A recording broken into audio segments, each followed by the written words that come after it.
अस्सलाम वालेकुम व्यूअर्स, कराची सब्जी मंडी से आज आपको अपडेट करेंगे सब्जियों के रेट जो है 14 जनवरी 2026। भाई से पूछे मटर कितने गए आज? 80 रुपए किलो। 80 रुपए किलो। टिंडा कैसे है? 50। टिंडा 50 रुपए किलो। और ये गाजर? गाजर 40। गाजर 40 रुपए। फूल गोभी कैसे? फूल गोभी आज सिर्फ महंगे 80 रुपए किलो। तो खत्म हो गया फूल गोभी। शिमला कैसे? शिमला 40 रुपए किलो। शिमला 40 रुपए किलो। ये शलजम?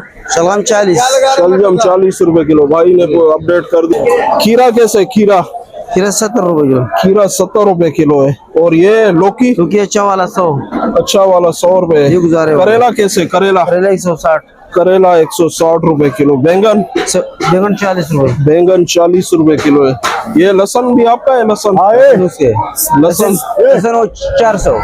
400 रुपए। नींबू हमारा नहीं है। अदरक ये 350 रुपए। छिला हुआ लहसुन जो है ये 400 रुपए। नींबू कैसे?